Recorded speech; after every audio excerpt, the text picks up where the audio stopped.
Que todo, pues buenos días, espero que estén bien.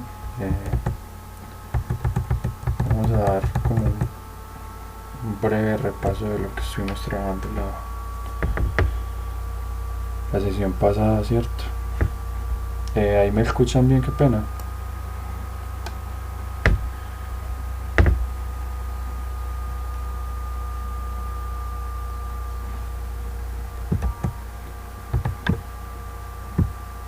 Listo. Bueno, muchachos, la clase pasada estuvimos charlando acerca de la historia de la seguridad y salud en el trabajo, la gestión ambiental, ¿cierto? Tocamos temas a nivel global, temas por allá en el antiguo Egipto, en Mesopotamia, por allá cuando por primera vez alguien trajo un concepto de estos a Colombia, ¿cierto? Que fue el general Rafael Uribe. Hablamos pues de los conceptos bases de la seguridad en salud en el trabajo. Recordémoslos pues un momentico. Son el peligro, que es una fuente, situación o acto con potencial de causar daño en la salud de los trabajadores, en los equipos o en las instalaciones, ¿cierto? También tratamos pues que era un riesgo, que es la combinación de la probabilidad de que ocurra una o más exposiciones o eventos peligrosos y la severidad del daño que puede ser causado por estos. También hablamos pues del Comité Paritario de Seguridad y Salud en el Trabajo. Es un comité que toda empresa debe tener, ¿cierto? Debe tener creado, que en este hacen parte tanto empleados, representantes de los empleados, como representantes pues del empleador. Cualquier tipo de empleado por cargo o duración puede participar, ¿cierto? Esos representantes se escogen a manera de votación. Y el no tener pues estos comités organizados generan sanciones económicas para las organizaciones, ¿cierto? También tratamos pues que eran los factores de riesgo, ¿cierto? Hablamos que se pueden clasificar en 7 grandes grupos. Bueno, entonces un factor de riesgo son todas las condiciones, comportamientos, equipos, materiales o ambientes que tienen el potencial de enfermar, lesionar o generar una afectación a la continuidad del negocio.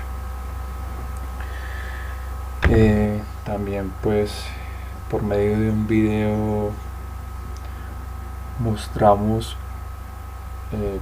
varios ejemplos de factores de riesgo según cada grupo, ¿cierto? Podemos recordar en el físico el tema del ruido, el tema de la iluminación, el tema de las vibraciones; en el biológico los virus, los hongos, bacterias, riquecias; en el químico gases y nieblas; los fenómenos naturales como son sismos, inundaciones y todo este tipo de situaciones; biomecánicos como malas posturas, movimientos repetitivos, carga manual de objetos, pues de cargas. Hablamos pues un poquito del tema psicosocial, cómo se habían disparado estos riesgos con el tema de la pandemia, por el lado de la salud mental pues de los trabajadores. Y también hablamos pues las condiciones de seguridad con todo el tema locativo del lugar de trabajo, ¿cierto? También les decía pues que hay unos factores de riesgo que se evalúan cuantitativamente, pues que se les puede dar un valor numérico, ¿cierto? Para estos tipos de factores se maneja lo que es el valor límite permisible o el BLP, ¿cierto? Son todos aquellos valores máximos permitidos de exposición ocupacional y se subclasifican en otros umbrales. Según la legislación nacional, esos valores deben ser acogidos según las publicaciones y actualizaciones que realice la ACGIH, ¿cierto? Nosotros como tal nos basamos en los valores que se manejan en Estados Unidos, en esa organización. Bueno, este como tal fue como lo que tratamos la clase pasada, ¿cierto? También tuvimos por ahí una pequeña actividad interactiva donde mostrábamos una situación y ustedes me comentaban como que qué peligros o qué riesgos veían en la situación. Bueno, entonces ya prosiguiendo pues con el tema,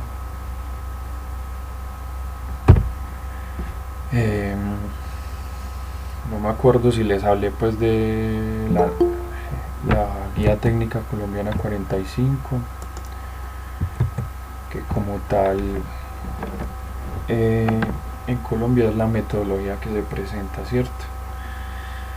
Esa metodología se llama el panorama de factores de riesgo, ¿cierto? Que es una estrategia metodológica que permite recopilar y analizar en forma sistemática y organizada los datos relacionados con la identificación, localización, valoración y priorización de los factores de riesgo existentes en un contexto laboral, con el fin de planificar las medidas de prevención y control más convenientes y adecuadas.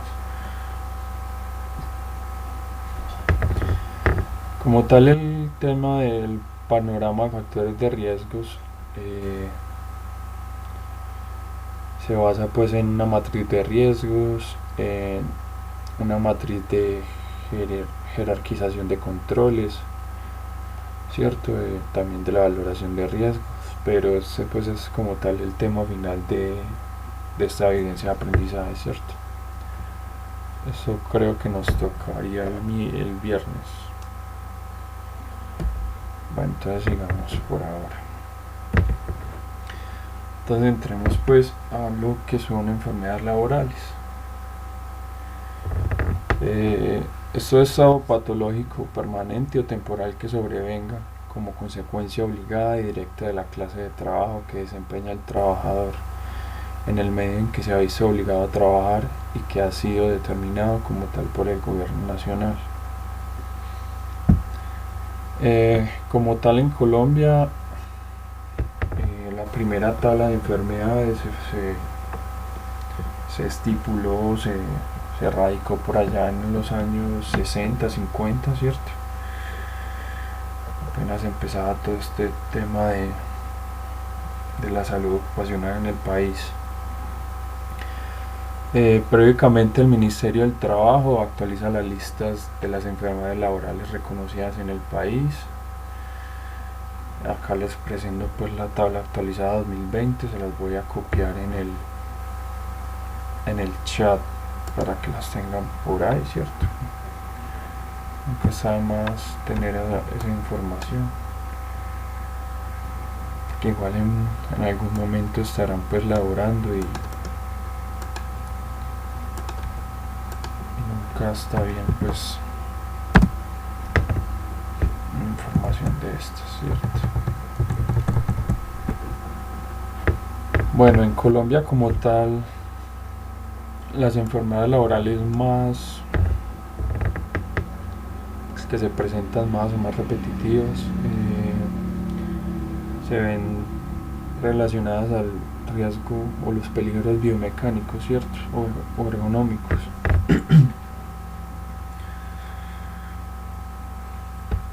Como tal, estas son las enfermedades más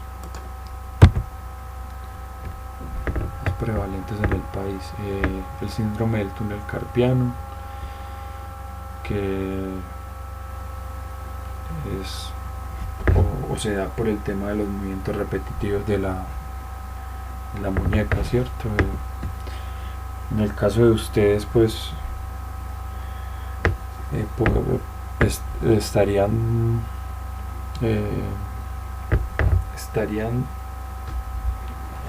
relacionados con este, pues su entorno, el tema de la computación, pues se ve bastante, ¿cierto? Lesiones del hombro, del manguito rotador, es más que todo para temas de cargas, pues de manipulación de cargas manuales, ¿cierto? Recordemos pues que en Colombia la carga máxima manual de 25 kilos cuando la actividad es habitual, ¿cierto? Cuando se hace en la mayoría del tiempo de trabajo. Y cuando es ocasional se pueden hasta 40 kilogramos. También está el tema de los lumbagos, que son problemas musculares en la espalda, ¿cierto? Tenosinovitis y tendinitis de muñeca y mano, problemas en articulaciones, ¿cierto? Muñeca y mano. Epicondilitis, o lo que se llama el codo de tenista, también un problema muscular.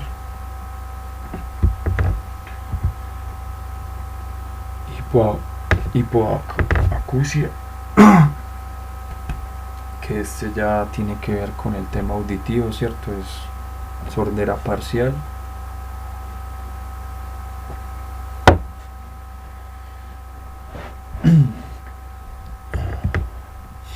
Trastornos relacionados con el estrés y la ansiedad, ya más que todo asociados al tema psicosocial, al tema de responsabilidad del trabajador, al tema de problemas en el hogar, pues todo este tipo de cosas, ¿cierto? Yo creo que todos estamos envueltos con el tema del estrés o la ansiedad, pues sin importar pues nuestra condición o nuestra ocupación, ¿vale?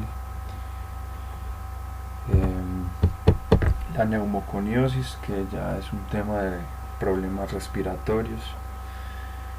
La neumoconiosis pues como tal es problemas en el tejido pulmonar, ¿cierto? ¿Por qué? Porque ciertas partículas se albergan en los alveolos o otras partes internas del pulmón.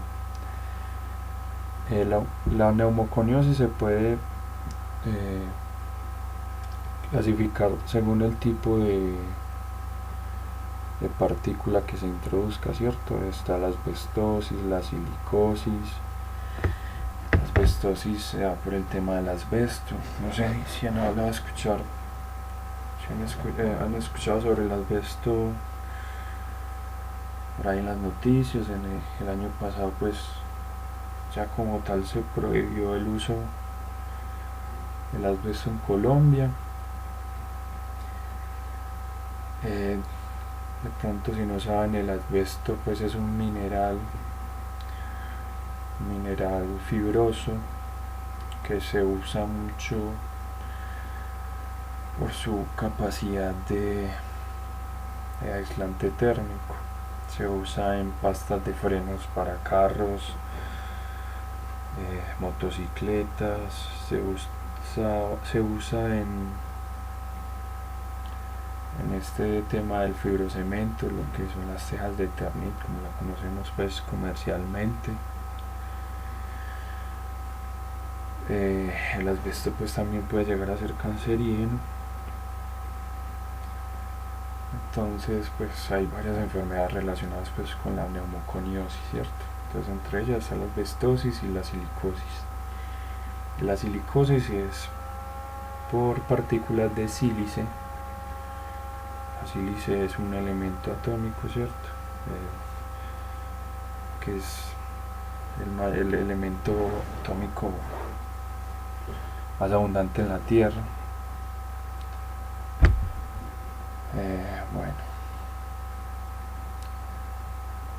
hasta ahora alguna pregunta, alguna duda.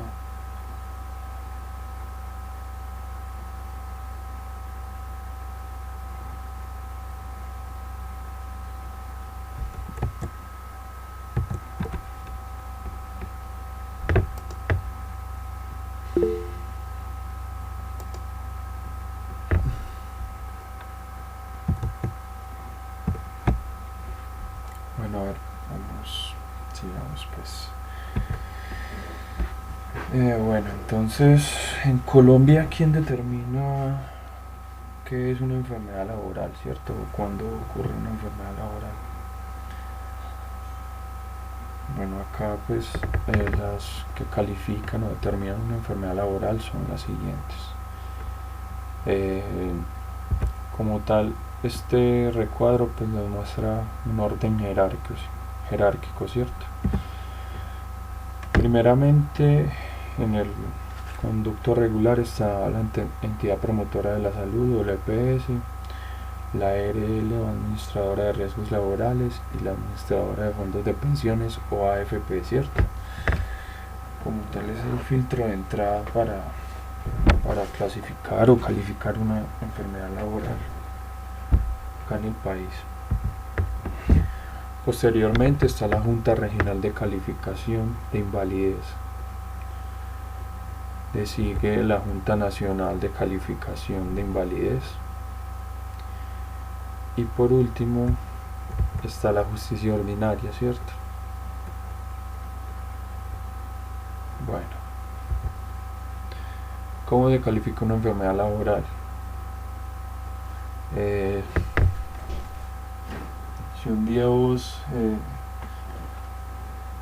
estás en tu trabajo, bueno, y pues, en la empresa te han dado capacitaciones básicas pues de conocimiento de todo el tema de seguridad y salud. Y si la empresa pues tiene todo el tema de la medicina preventiva y la promoción de la salud, pues vos en algún momento me estoy sintiendo mal por tal cosa y yo creo que puede devengar en una enfermedad laboral. Entonces, primero, ¿qué se hace?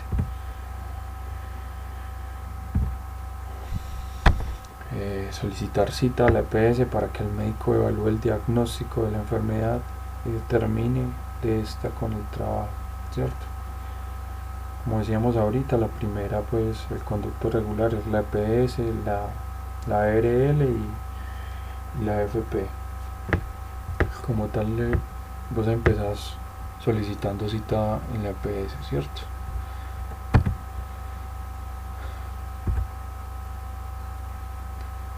Entonces, el médico del EPS solicitará a la empresa la documentación para hacer la calificación de la enfermedad. Entre estos documentos está el APT o análisis de puesto de trabajo, ¿cierto?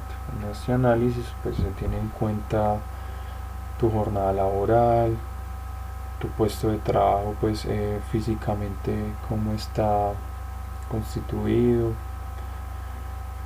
tu tipo de trabajo, ¿cierto? Los tipos de peligros y riesgos a los que estás asociado, la forma en que haces tu trabajo, ¿cierto? Todo esto.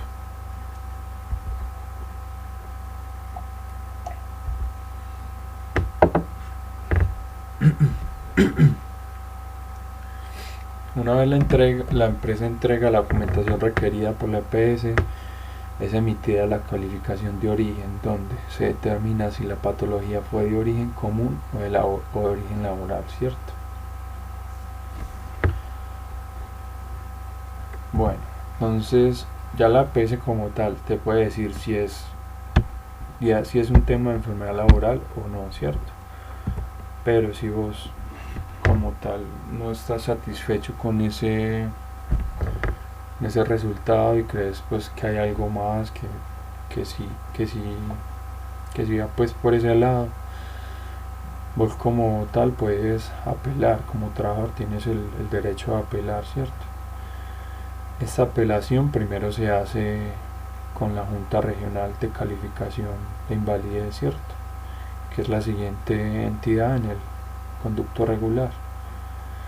Entonces esta junta realiza una nueva calificación, ¿cierto? Otra vez te da resultado si es laboral o no.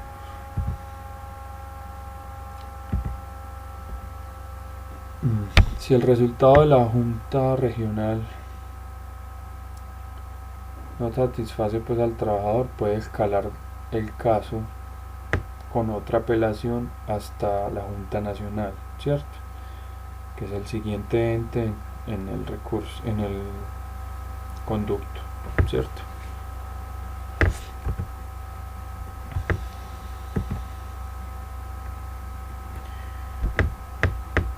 En caso de que la enfermedad sea calificada como de origen laboral, la junta o entidad correspondiente, o sea, si es la EPS, si es la junta regional o si es la junta nacional, te dan un resultado del porcentaje de pérdida de capacidad laboral, ¿cierto? Ya de acuerdo al porcentaje de pérdida, ya vas entrando te categorizan para el tema de indemnizaciones y todo esto, ¿cierto?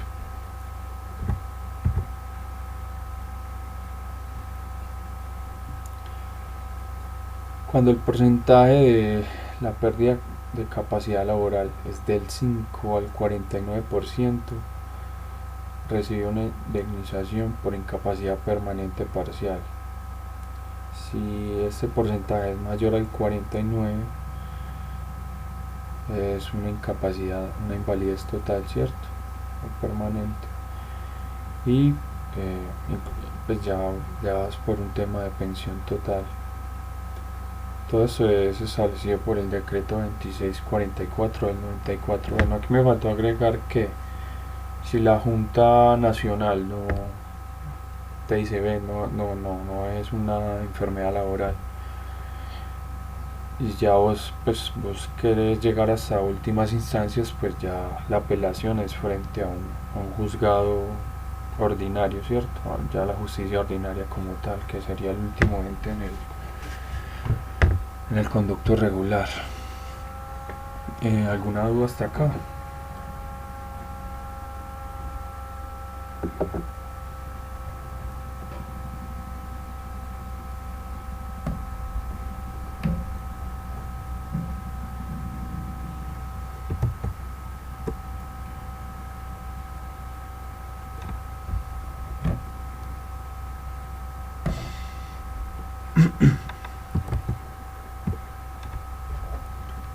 Bueno, vamos siguiendo. Ven un momentico, por favor.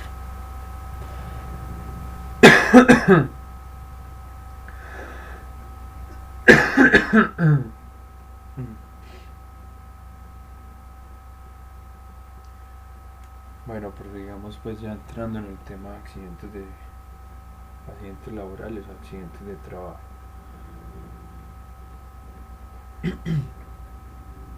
Bueno, como tal, un accidente de trabajo se define como todo suceso repentino que sobrevenga por causa o en ocasión del trabajo y que produzca en el trabajador una lesión orgánica, una perturbación funcional o psiquiátrica, una invalidez o la muerte, ¿cierto?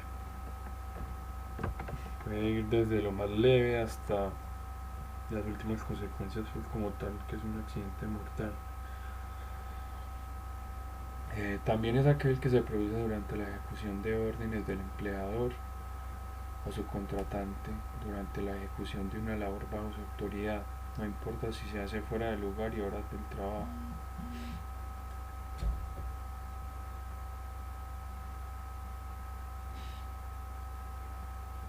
Se considera accidente de trabajo cuando los trabajadores o contratistas son transportados desde su casa al trabajo o viceversa en vehículos suministrados por el empleador, ¿cierto? Lo mismo sucede cuando los miembros de un sindicato están ejerciendo su función o cuando se realicen actividades recreativas, deportivas o culturales organizadas por el empleador. Todo esto está pues reglamentado en el artículo 3 de la ley 1562 del 2012.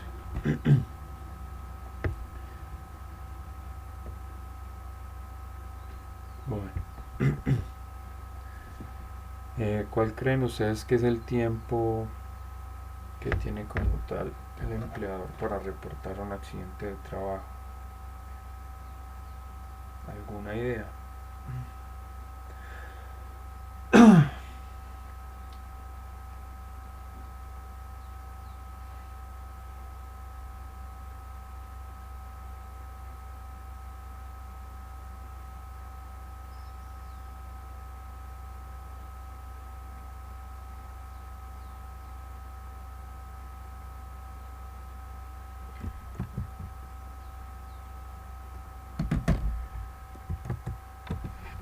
Bueno, ahora Profe, entonces, yo creo que debería de ser de inmediato, ¿no? Pues en cuanto surgió el accidente, de inmediato reportarlo.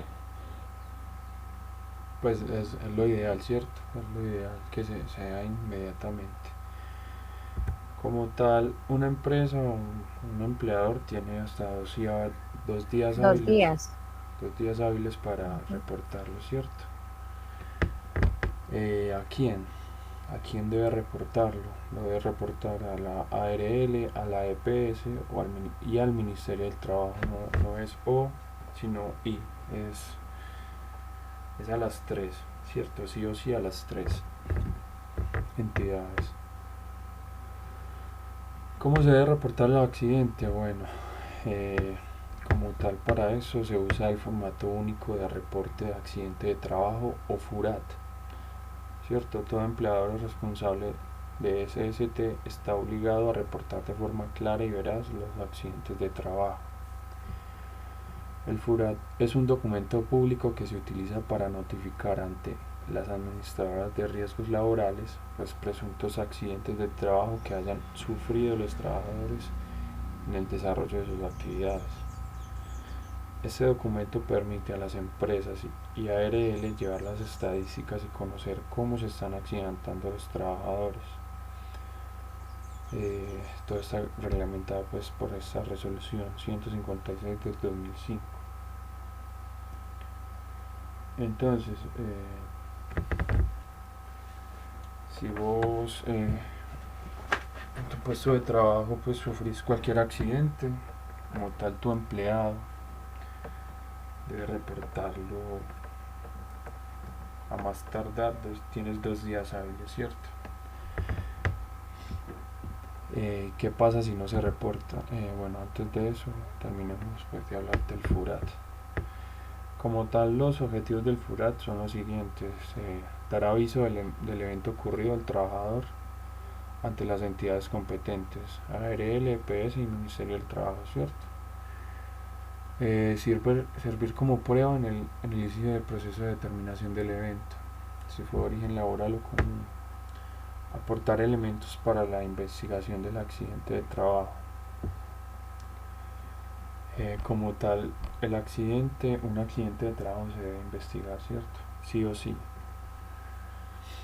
Eh, Facilitar el conocimiento de las causas, elementos y circunstancias del accidente de trabajo.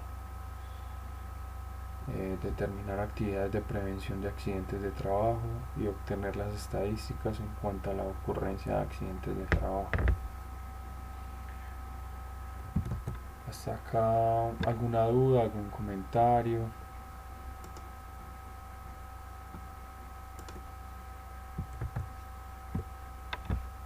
¿Alguna anécdota con un accidente laboral de pronto? No sé.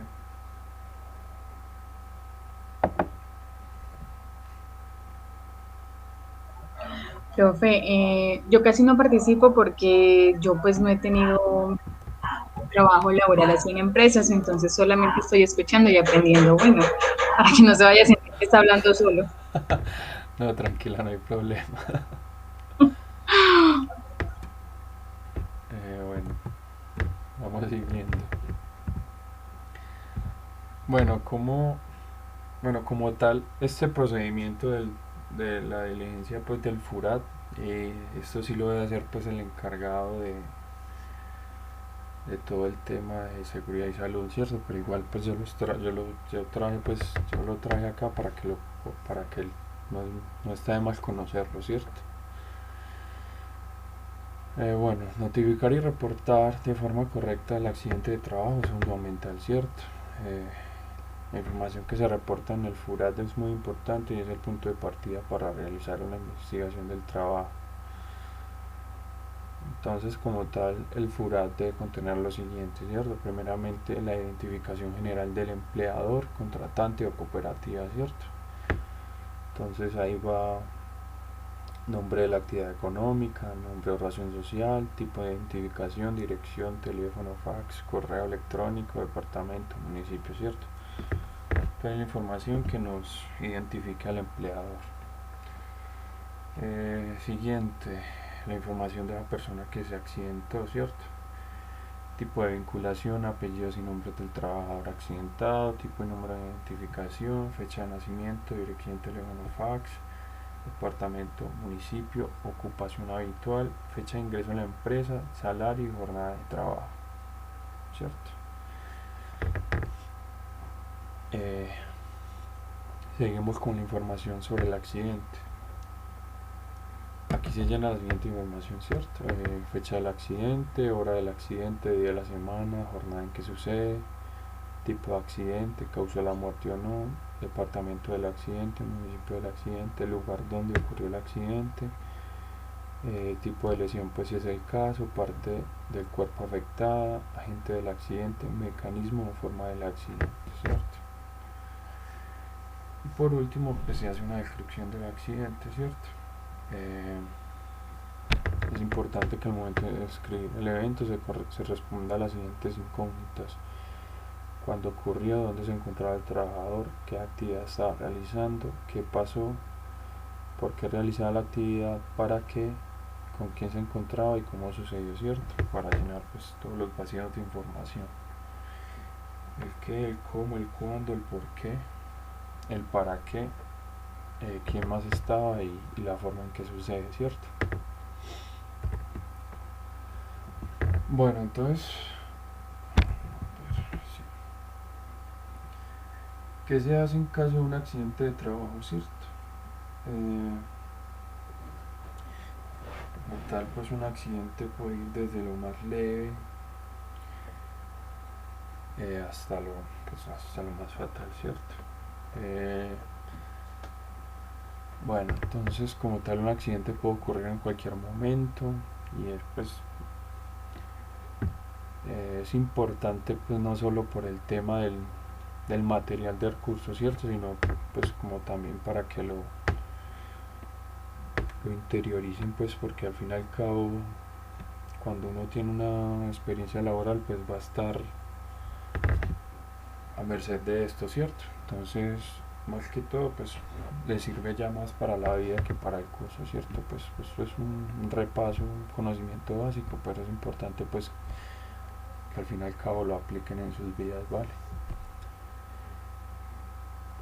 Bueno, entonces saber qué hacer y cómo actuar es fundamental para asegurar una oportuna atención al lesionado. Primeramente, es informar al jefe inmediato, ¿cierto? Se hace el reporte de la ocurrencia del presunto accidente, ¿cierto? A la ARL, EPS y Ministerio de Trabajo. Claro que pues para esto hay 2 días hábiles, ¿cierto? Como les había contado antes. Prestar los primeros auxilios al trabajador lesionado. Si es necesario, esta atención puede ser realizada por un brigadista o una persona que conozca de primeros auxilios, para luego trasladarlo al centro médico más cercano para que pueda recibir la asistencia médica especializada. Bueno, aquí hay ciertas actividades económicas, más que todo las de alto riesgo, ¿cierto? Minería, tema de explotación de petróleos, construcción y todas esas actividades pues de espacios confinados, de altas temperaturas, de riesgo eléctrico. Como tal, estas actividades económicas en su normativa específica de seguridad y salud, pues algunas las tienen, como la minería. Se les exige pues que dependiendo de la cantidad de trabajadores se tiene que tener un cuerpo de brigadistas, ¿cierto? Una parte exclusiva pues de trabajadores para temas de accidentes y esto, o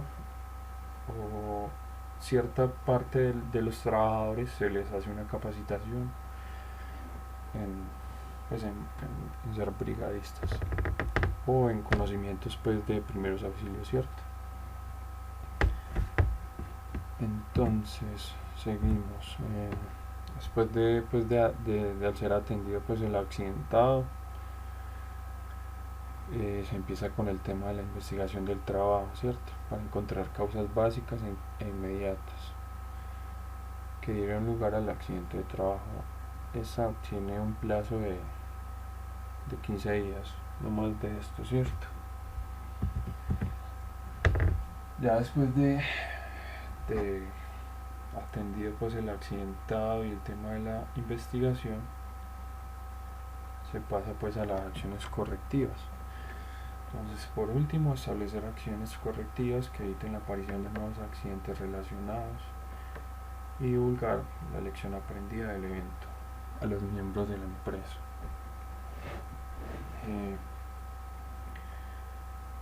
Es muy normal pues que antes de empezar labores en una empresa se hagan charlas de 5 o 10 minutos sobre reflexiones en general, o ya más que todo en el tema de la seguridad, ¿cierto? Es una práctica de promoción, de cuidado personal y pues de los compañeros de trabajo, ¿cierto? Bueno, ¿qué creen ustedes que pasa si no se reporta un accidente de trabajo en Colombia? Como tal, si después de esos 2 días no se hace o se hace a destiempo, pues el empleador o la organización incurre en una sanción que la verdad no es cualquier cosita la sanción, la verdad. Entonces le corresponderá a las direcciones territoriales del Ministerio de Trabajo sancionar a las empresas e imponer multas de hasta 200 salarios mínimos mensuales legales vigentes, ¿cierto? Cuando se demuestre que no efectuó el reporte de los accidentes de trabajo o que lo hizo en forma extemporánea, o sea, después de 2 días. Entonces, pues aparte del deber pues, de reportarlo tempranamente, pues el tema de la salud del trabajador, ¿cierto? También está el tema pues de las sanciones que pueden llegar pues hasta sumar bastante dinero, ¿cierto? Bueno, en Colombia, ¿quién paga los accidentes de trabajo? Como tal le corresponde a la ARL, ¿cierto? Cubrir todas las prestaciones económicas cuando el trabajador sufre un accidente de trabajo. Estas prestaciones son pago de incapacidad temporal al 100% del ingreso base de cotización, indemnización cuando el trabajador se ve afectada su capacidad laboral, ¿cierto? Cuando hay pérdida de capacidad laboral, lo que hablamos ahorita en el término de las enfermedades. Pensión de invalidez cuando se pierde el 50% o más de la capacidad laboral, ¿cierto? Pensión de sobrevivientes, auxilio funerario por muerte del trabajador. Bueno, entonces como tal pues ya dependiendo del tipo de accidente y sus consecuencias, ya pues ya dependiendo de la situación pues uno entra a tener las siguientes o no prestaciones, ¿cierto? Pues si el trabajador pues no murió, pues no va a incurrir en un auxilio funerario, ¿cierto? Ya dependiendo pues de la situación ya se tendrá en cuenta este tipo de prestaciones. Esto pues se puede evidenciar en el decreto 1507 del 2014. ¿Alguna duda hasta ahora?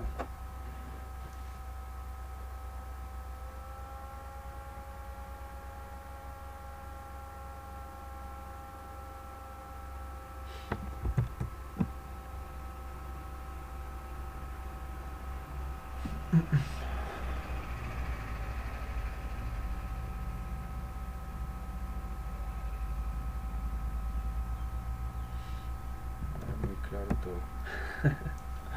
Sigamos. Bueno, entonces, ¿qué no se considera accidente de trabajo?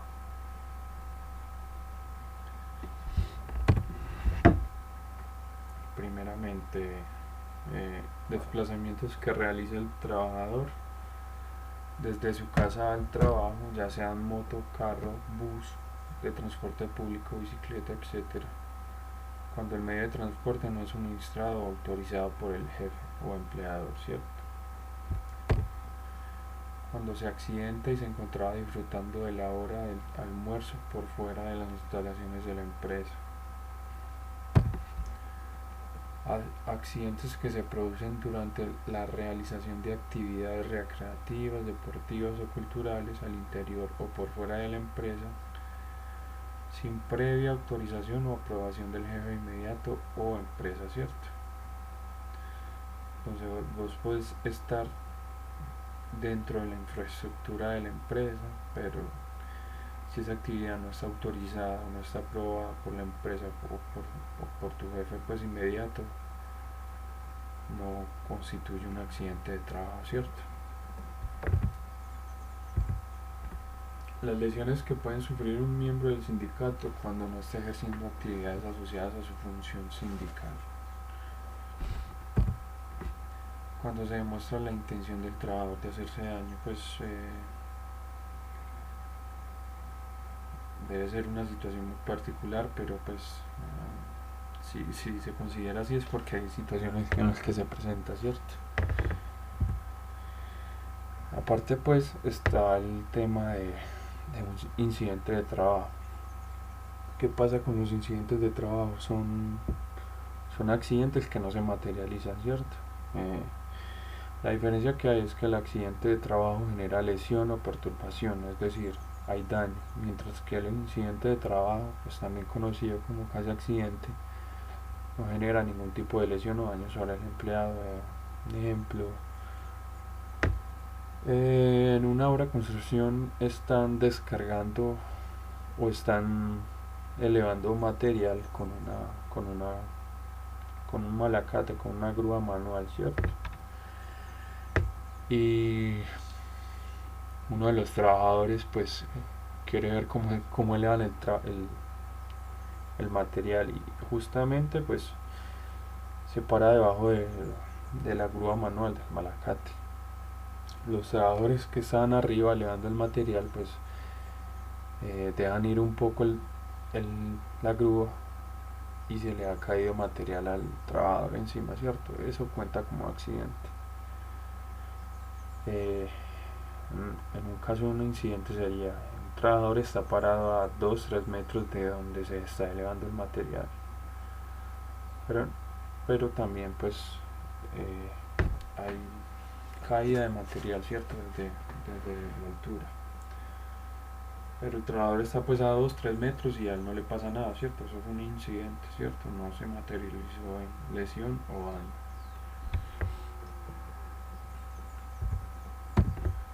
Bueno, como tal, hasta acá van los conceptos básicos de seguridad y salud en el trabajo.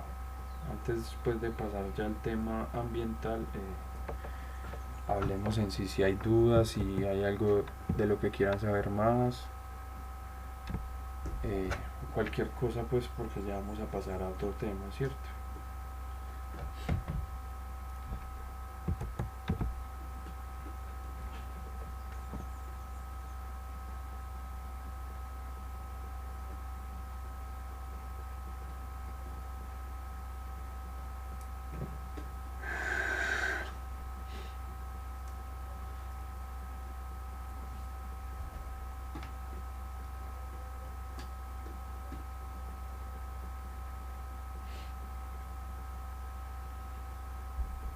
Bueno, entonces,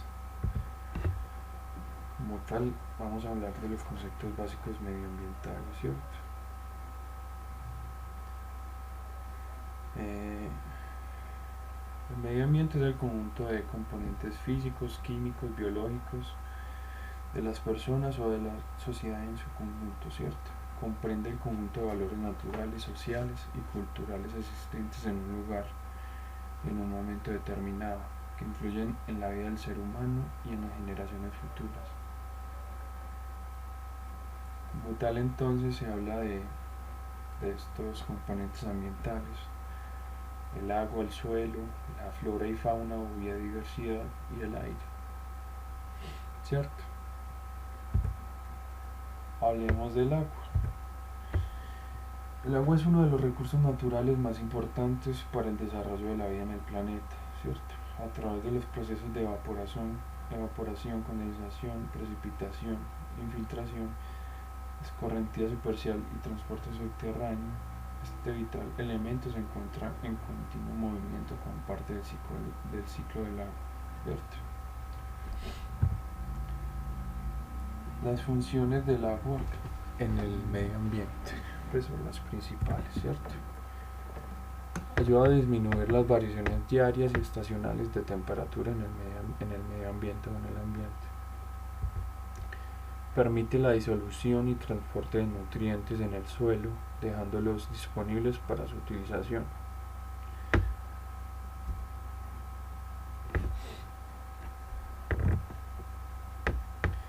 Modela la forma de la tierra a través de procesos naturales de erosión y de esta manera se forman valles, lomajes y otras formaciones donde se desarrolla la actividad humana.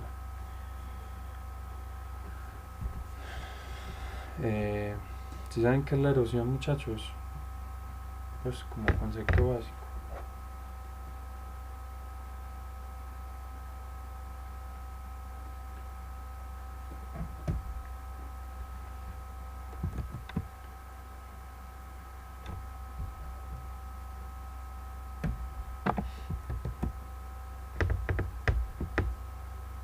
Bueno, como tal, la erosión es el proceso natural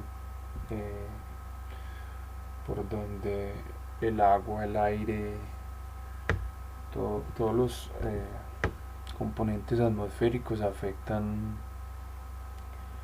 las rocas, el suelo. Por ejemplo, una roca se va desgastando. Por ejemplo, cuando uno está en una quebrada, en un charco, uno se pone a recoger piedritas por ahí y se da cuenta que pues en el río hay piedritas redonditas, ¿cierto? Redondeadas. Hay otras que no son tan redondeadas y que son filosas, ¿cierto? Entonces, por ejemplo, las redondeadas pues han sufrido más erosión y más transporte que las otras. ¿Por qué? Porque a medida que se van moviendo por el agua o el aire las va tocando, pues el contacto con el aire genera pues desprendimientos de partículas, ¿cierto? Las van limando, por decirlo así. Cuando las piedras son más angulares o son más filudas, pues se dice que no tiene tanto transporte o casi no ha sufrido erosión, ¿cierto? Esto también pasa con montañas, lomas y todo este tipo de cosas, ¿vale?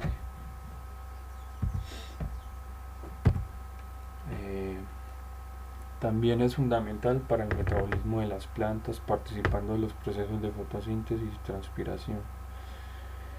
Posibilita la alimentación y eliminación de toxinas de los organismos vivos al actuar como medio de transporte de nutrientes y residuos. Bastante importante que es el agua, ¿cierto? Hablemos del suelo. El suelo constituye un conjunto complejo de partículas producto de la descomposición de rocas y otros materiales, ¿cierto? Con elementos físicos, químicos y biológicos que componen el sustrato natural en el cual se desarrolla la vida en la superficie de la Tierra, conformando el sustrato para el desarrollo de las plantas y el hábitat de microorganismos y pequeños animales. Como tal, el suelo, o saprolito, pues ya como un nombre más técnico, se da por la degradación de las rocas, ¿cierto? Por cuerpos rocosos. Porque por erosión, por agentes, como agente físico está la erosión, ¿cierto? Agentes químicos, bacterias y microorganismos. Pues ya temas de ácidos y este tipo de cosas, ¿cierto? Biológicos también por el tema de microorganismos, ¿cierto? Como tal, entonces el suelo tiene las siguientes funciones. es sustento de la actividad biológica, de la diversidad de especies y de la productividad primaria, ¿cierto? Como sabemos, las primeras civilizaciones se dieron porque o civilizaciones pues establecidas, no eran, ya no hablando de temas de nómadas y eso, sino como tal las primeras entables se dieron porque el ser humano empezó a cultivar, ¿cierto? Empezó a cultivar la tierra, empezó a cultivar su comida, porque antes solo se basaba en sociedades nómadas que cazaban y cosechaban pues lo que tenían a la mano, entonces iban moviendo cuando se desacababan en ese cierto lugar donde estaban. El suelo es fuente y reserva de elementos indispensables para el desarrollo de la vida. Es reservorio de calcio, potasio, nitrógeno, fósforo, magnesio, entre otros elementos, ¿cierto? El suelo actúa como filtro o barrera. Su porosidad permite la entrada, retención y transformación de las impurezas del agua o líquidos que lo atraviesan. Entonces vemos que entre estos componentes del medio ambiente no hay ninguna separación, ¿cierto? Todo está relacionado, ¿cierto? Aquí estamos hablando del suelo y el agua. El suelo sirve como filtro para impurezas del agua, ¿cierto? Tiene función de soporte, es decir, permite el establecimiento de estructuras socioeconómicas y es detector de tesoros arqueológicos asociados a la actividad humana. Como tal, pues decíamos pues ahorita el tema de las primeras civilizaciones se dio cuando empezamos a cultivar, ¿cierto? Bueno, hablando del aire. Uno de los principales componentes del aire es el vapor de agua. El resto de ello se distribuye en nitrógeno, en un 78%, el oxígeno del 21%, dióxido de carbono 0.03% y otros elementos, ¿cierto? El aire se analiza hoy a una escala global como recurso fundamental en la variabilidad y cambio del clima. Lo podemos ver acá pues en Medellín. Ahorita mismo pues estamos en una de esas partes del año donde la calidad del aire es complicada, ¿cierto?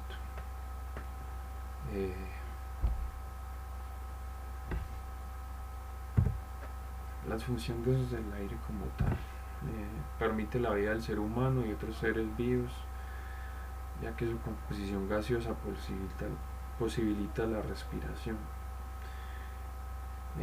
Por ejemplo, el ser humano cuando la atmósfera pues, o el ambiente donde está, cuando ese aire tiene menos del 16% de oxígeno, pues, como tal no le es posible pues estar, ¿cierto? Empieza el tema de falta de oxígeno, por no haber oxígeno empieza a haber más presencia de dióxido de carbono o monóxido, que como tal son agentes que se introducen en la sangre y reemplazan el oxígeno en la sangre, entonces nos ahogamos, pues como tal nos intoxicamos. Almacena y permite la dispersión de la contaminación por emisión provenientes de actividades humanas. Actúa como regulador térmico de la atmósfera. Un aire limpio permite la recreación y el esparcimiento, ¿cierto? Y se usa como insumo en algunas actividades humanas, temas de aire comprimido y todo esto, ¿cierto?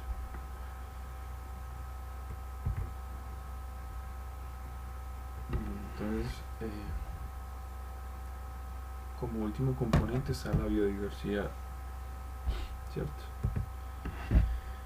La biodiversidad o diversidad biológica es una parte del medio natural y se entiende como la variabilidad de los organismos vivos que forman parte de todos los ecosistemas terrestres y acuáticos, así como la variabilidad genética de las especies, la diversidad entre especies y entre ecosistemas. La biodiversidad no solo incluye a plantas y animales, sino también otras formas de vida, tales como bacterias, hongos, protozoos, virus, líquenes, etc. ¿Cierto? Alberga todo este tipo de especies. Funciones: permite obtención de alimentos a través de agricultura, ganadería, pesca, etcétera, ¿cierto? Que son pues las bases de cómo los animales y nosotros pues como seres humanos lo alimentamos. Posibilitan el desarrollo de medicamentos, ¿cierto? Proporcionan materias primas para el desarrollo de productos elaborados. Hablando pues ya como de las plantas como tal, permiten purificar el aire y el agua debido al intercambio gaseoso durante la fotosíntesis. Contribuyen a mantener la composición gaseosa de la atmósfera. Los bosques y la adecuada cobertura de vegetación ayudan a la retención de agua por parte de los suelos, así como una mejor calidad de las aguas superficiales. ¿Por qué purifican el aire las plantas? Porque en la fotosíntesis las plantas absorben el monóxido del dióxido en el ambiente y lo devuelven en forma de oxígeno. Ellos consumen el carbono en la atmósfera, ¿cierto?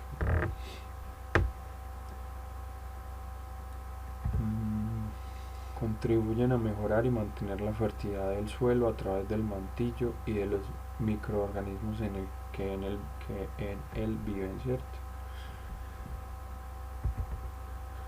Los vegetales protegen o disminuyen el riesgo de erosión del suelo. ¿Por qué? Porque el aire o el agua no están en contacto directamente con él, ¿cierto? Las aves e insectos, entre otros seres vivos, posibilitan la polinización de las plantas. Veamos esta página que nos muestra el tema de diversidad acá en Colombia. Pues datos complementarios, ¿cierto?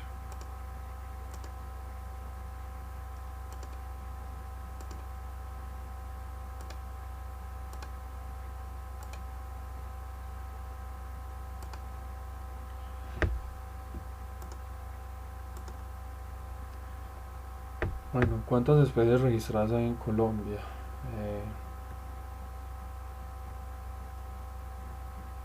Más o menos data de 58.302 especies, ¿cierto?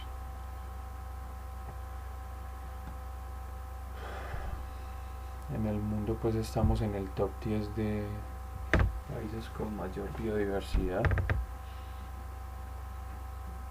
Colombia como tal es el primer país en número de especies de aves y orquídeas, segundo país en plantas, anfibios, mariposas y peces dulceacuícolas, pues peces de agua dulce, tercer país en palmas y reptiles y sexto país en mamíferos. Como tal pues es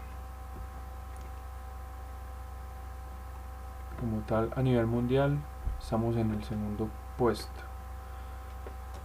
Nos supera pues Brasil.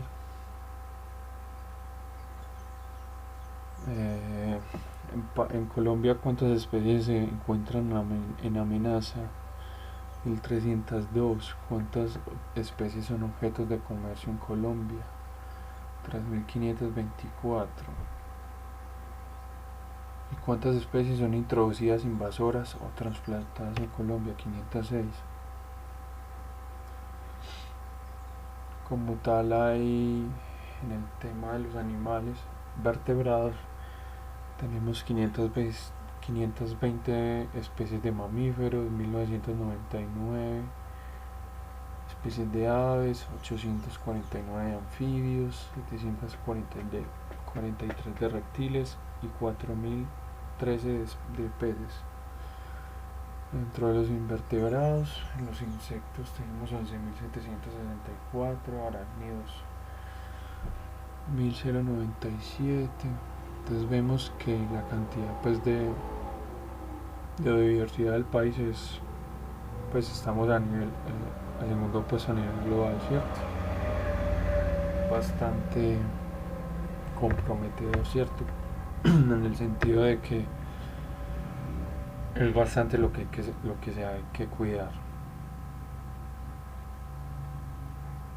Acá también podemos ver la distribución por departamentos. Al parecer el que más tiene es Antioquia con 17.522.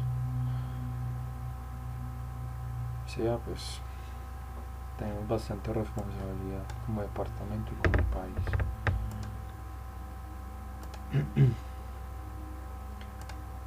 Chicos, antes de continuar, ya viene el tema de contaminación. Yo les tomo la lista del seguimiento de hoy, ¿vale? Está Natalia.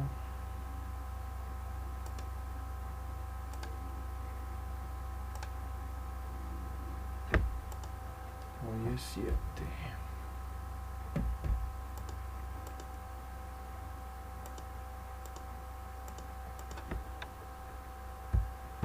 Como esta es la clase de hoy, ¿cierto?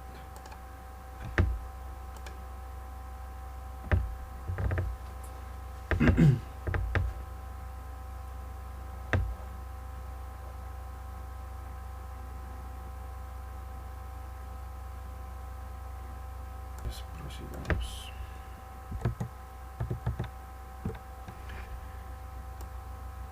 Bueno, entonces como tal ahí va la biodiversidad. Bueno, entonces conceptos básicos de contaminación ambiental.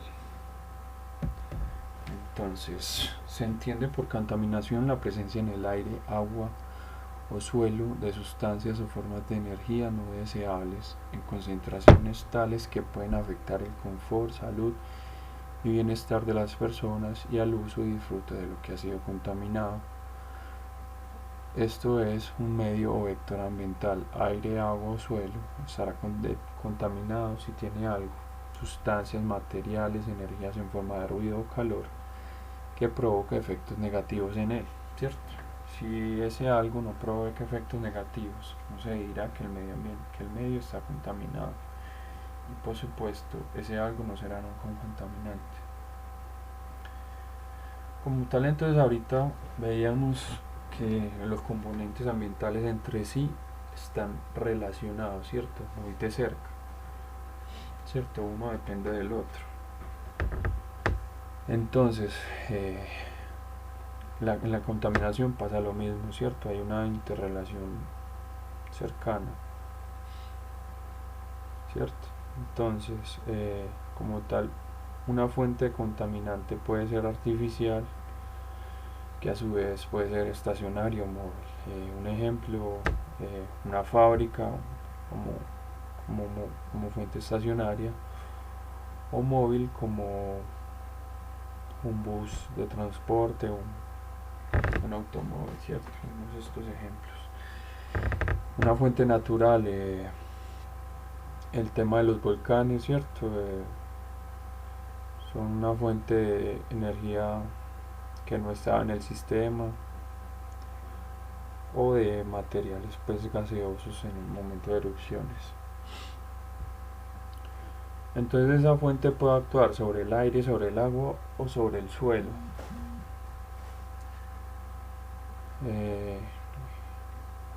Entonces en el aire directamente pues puede llegar a un receptor, si hay mala calidad del aire pues directamente uno como ser humano o un animal como tal lo puede recibir o la puede detectar, ¿cierto? También este contaminante que está en el aire se puede precipitar, ¿cierto? Con todo este tema del ciclo del agua, también lo podemos recibir por parte de precipitaciones. El agua como tal puede ser un agua superficial, como son aguas de ríos, humedales, lagos, ¿cierto? Todo este tipo. También puede ser profunda, como pues ya aguas subterráneas, ¿cierto? También pueden llegar pues al receptor, eh, en forma pues ya del ciclo del agua. Está el suelo. El suelo tiene pues contacto íntimo con el agua, y si hay un contaminante en el suelo, pues la manera más directa es por parte de la cadena alimentaria, ¿cierto? Los vegetales pues absorben los nutrientes del suelo, en este caso contaminantes si hay. Estos vegetales o son consumidos directamente por el receptor, en este caso pues los humanos o un animal, o también puede ser pues que el vegetal sea consumido por un animal y a su vez el animal sea consumido por el ser humano, ¿cierto? Entonces vemos que la relación como tal es muy cercana. Entonces como tal, la contaminación la podemos ver en varios tipos o formas, ¿cierto? Residuos, que la mayoría se presentan sólidos, ¿cierto? Basuras y todo este tipo de cosas. En vertimientos o en medios líquidos, ¿cierto? En emisiones, o en forma de gases y material particulado. Vibraciones, ruido y vibraciones, ¿cierto? La tan llamada contaminación sonora o auditiva. Los olores, que aunque no creen, pues también es una forma de contaminación. Como tal, la contaminación se llama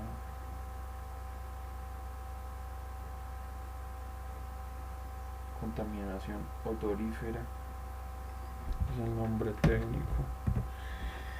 Y contaminación por temperatura, ¿cierto? Un incremento de temperatura. ¿Hasta ahora alguna duda? ¿Alguna pregunta?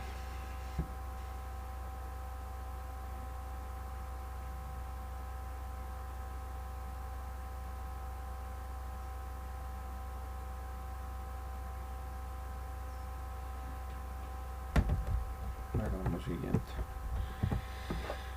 Hablamos pues de los residuos, cierto, que son los más fáciles de tratar, porque pues por el tema del reciclaje y todo esto. Recordemos pues que este año se cambió el código de color para el tema de manejo de residuos.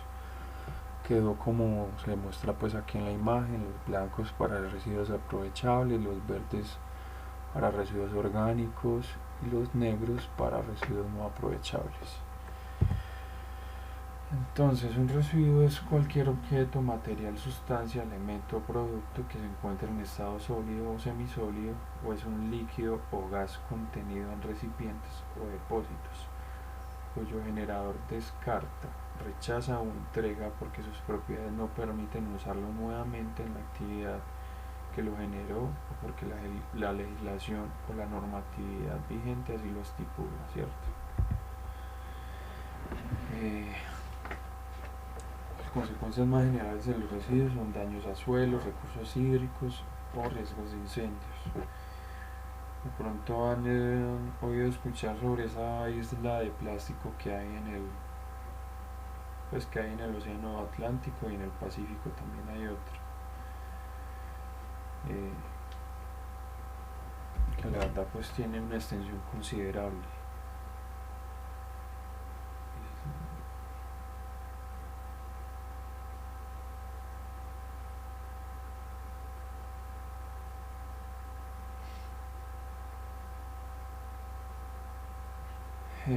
Se dice pues que su superficie se estima entre 710.000 kilómetros cuadrados y 17 millones de kilómetros cuadrados, pues un área bastante considerable. La normativa en Colombia sobre el tema de los residuos está en el decreto 838 del 2005. Hablemos de los vertimientos. Vertimiento como tal es la descarga final a un cuerpo de agua, a un alcantarillado o al suelo de elementos, sustancias o compuestos contenidos en un medio líquido. Como tal, en Colombia la norma de vertimientos es la resolución 0631 del 2015. Las consecuencias más generales son elementos tóxicos, ¿cierto? Cambios de pH en el agua, microorganismos dañinos para el suelo y el consumo. En Colombia como tal, para una empresa hacer un vertimiento no dañino, pues debe tener un permiso, ¿cierto? Es el permiso que otorga la autoridad ambiental a una persona natural o jurídica cuya actividad o servicio genere vertimientos a las aguas superficiales, marinas o al suelo asociado a un acuífero. Como tal, cuando una empresa solicita captar agua, ¿cierto? Cuando una empresa necesita agua y la capta de un río, de un lago o pues de la fuente que solicite, cuando esta agua vuelve al sistema, pues al sistema ambiental, al río o al lago, debe tener mínimamente las mismas condiciones con las que se tomó, ¿cierto? Si el agua cuando entró al sistema de la empresa entró con un pH de 8, que ya es un pH pues fuera de lo normal en un agua, generalmente el agua está en 7, es un pH básico.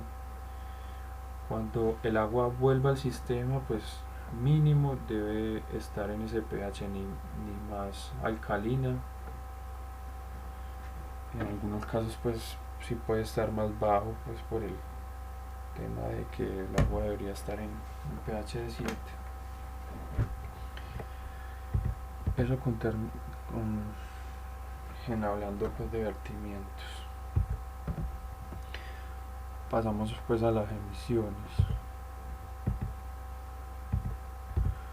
Una emisión como tal es la descarga de una sustancia o elemento al aire en estado sólido, líquido o gaseoso, en algunas combinaciones de estos que pueden venir de una fuente fija o una fuente móvil, ¿cierto? Entonces, cuando hablamos de sustancias en el aire, podemos hablar de metales pesados, óxidos de nitrógeno, de dióxido o monóxido de carbono, de óxidos de azufre, partículas, material particulado PM2.5 o PM10, que es todo este tema que sufrimos en Medellín en este tiempo, ¿cierto? Entonces te dicen que las emisiones se dispersan, ¿cierto? Por un transporte pues aéreo y pueden tener transformaciones químicas, ¿cierto? Un ejemplo pues del tema de la lluvia ácida, ¿cierto? Cuando los óxidos de azufre, que es el SO2, el que vemos pues en el gráfico, cuando se combinan con el hidrógeno que está presente en el vapor de agua en el aire, pues se generan lluvias ácidas de agua con H2SO4, pues el ácido sulfúrico, ¿cierto? También pues se ve en el tema de las partículas, nuevamente como hablamos de las partículas 2.5 y 10, metales pesados, bueno, todo este tipo de contaminantes, ¿cierto? Consecuencias de las emisiones: mala calidad del aire, lluvias ácidas, enfermedades respiratorias.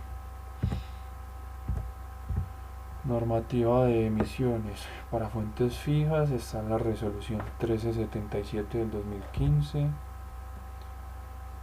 y para móviles está la 1111 del 2013, ¿cierto? Las vibraciones.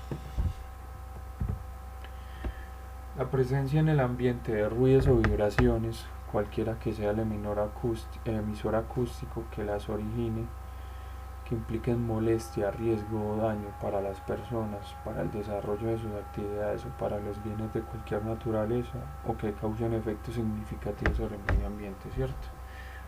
Entonces vemos que no solo se va al tema de ruido, sino también a vibraciones, donde se pueden ver vibraciones que afecten la vida, construcción, el tema de voladuras pues por explosivos, la minería, el tema de maquinaria pues de tamaño considerable, ¿cierto? Entonces, por ejemplo, en este gráfico vemos los niveles de ruidos y sus efectos en el ser humano, ¿cierto?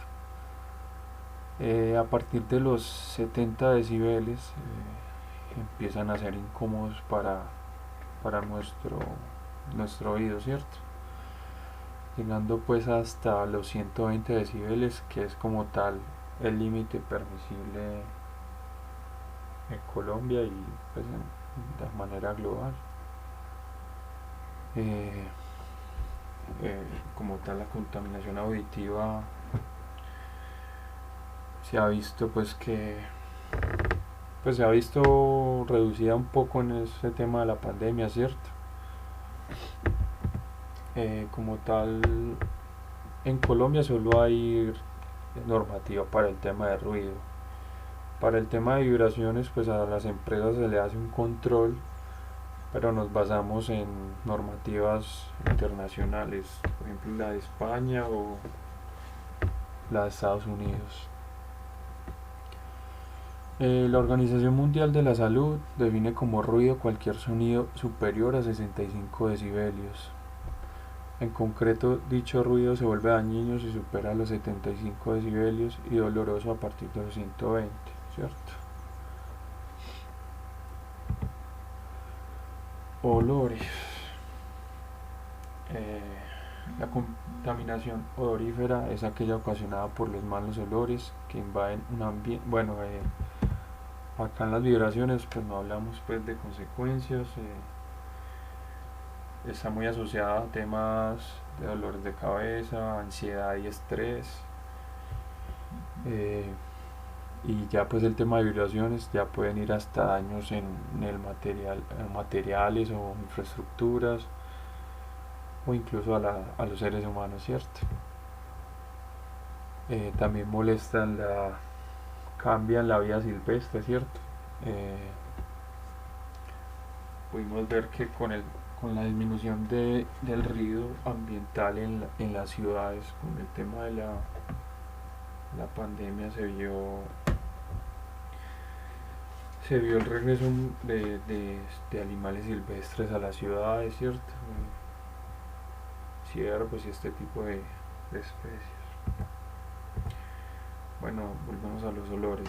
La contaminación odorífera es aquella ocasionada por los malos olores que invaden un ambiente y hacen más incómoda la convivencia en él. Los malos olores pueden derivar en ansiedad, dolores de cabeza, falta de concentración o hasta insomnio. En Colombia tenemos como normativa el protocolo de olores ofensivos, que es la resolución 2087 del 2014. Bueno, pasemos ya como tal a la temperatura. Cuando hablamos de contaminación térmica, tiene que ver con el excedente de energías de ciertas actividades humanas que suele volcarse al medio ambiente en forma de calor adicional, alterándolo física o químicamente, ¿cierto? Entonces, lo primero que debemos entender respecto a la contaminación térmica es que el calor tiene un efecto catalizador sobre las reacciones químicas, porque termodinámicamente pues el calor es una energía, ¿cierto? Y termodinámicamente una reacción química se cataliza. eh, ¿Por qué? Porque las sustancias quieren estar en los menores niveles energéticos. Entonces, si en los reactivos hay mayor energía, pues eso va a devengar que se generen más productos, ¿cierto? Como hablando termodinámicamente. Las causas de la contaminación térmica, ¿cierto? ¿Qué lo genera? Vertidos de agua de enfriamiento, deforestación, volcanes y actividad geotérmica. Entonces, por ejemplo, aquí ya vemos una fuente natural de contaminación. ¿Qué pasa en los vertidos de agua de enfriamiento? Cuando se usa agua para enfriar, ¿cierto? Para bajar temperatura, pues por la dinámica de cómo funcionan las transferencias de calor, pues los objetos más fríos se calientan, los calientes se enfrían, ¿cierto? Entonces toda esa agua fría que se inyecta al sistema, pues sale con todo ese calor que le quita a lo que se busca enfriar, ¿cierto? Y cuando se devuelve el agua al cauce natural, pues sale con una temperatura que no es la natural o que no es con la que entró al sistema. ¿Y qué pasa con el agua caliente? El agua caliente pues tiene menor cantidad de oxígeno. ¿Por qué? Porque al agua estar caliente pues el oxígeno va a querer salir del sistema acuoso. Entonces, consecuencias, reducción del oxígeno en el agua, liberación de toxinas y migraciones de especies. Bueno muchachos, como tal quedan 10 minutos. Ya después de esto empiezan los conceptos básicos de gestión ambiental. Vamos a dejar hasta acá y pues ya en la otra continuamos con ya el tema de la gestión ambiental, conceptos básicos y el tema del panorama de factores de riesgos, pues que con eso se hace una actividad asociada. Entonces, hasta acá en ese momento, ¿qué preguntas tienen de todo lo que vimos pues, de conceptos básicos del medio ambiente?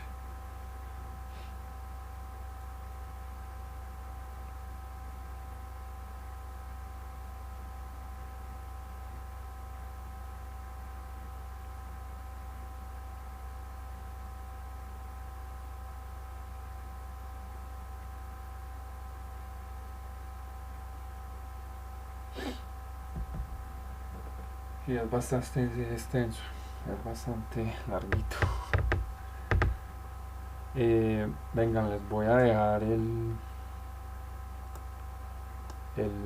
canal de donde están montadas las clases. Pues esta ahorita no está montada, pero la pasada sí. A ver, ya les dejo el link del canal de YouTube.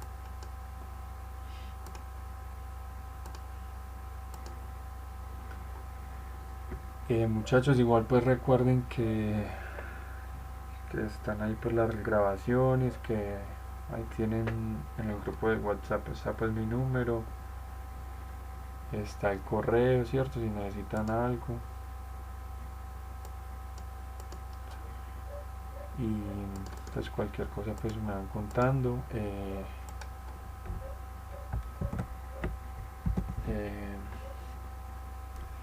No sé si ya les enviaron la guía, si ya les enviaron las actividades. Profe, una pregunta. Dígame. ¿Dónde, pues, cómo nos envían las guías? Bueno, entonces, bueno, la guía se entregó el sábado, ¿cierto? Se supone que hay que esperar la aprobación, pero a nosotros no nos han dicho nada. Una pregunta, el tema de enviarles las hojas de trabajo y la guía, ¿la hace como tal el instructor o la hacen desde la dirección? Pues normalmente las hace el instructor. Pues el instructor nos envía las hojas de trabajo. Bueno, entonces yo ahorita pregunto pues al coordinador si ya todo esto está aprobado y entonces yo se las voy mandando al WhatsApp, ¿vale? O también, sí, por ejemplo, si la materia la meten en territorio, uno puede descargar las hojas de trabajo en territorio. Territorio que es una plataforma que usan. Sí, una plataforma para subir las evidencias de trabajo. Ah, listo. Entonces yo igual ahorita me comunico con el coordinador y les voy contando pues el viernes a ver cómo va la cosa. Ahí en el, en el, en el grupo de WhatsApp ya les envié el canal, ¿cierto?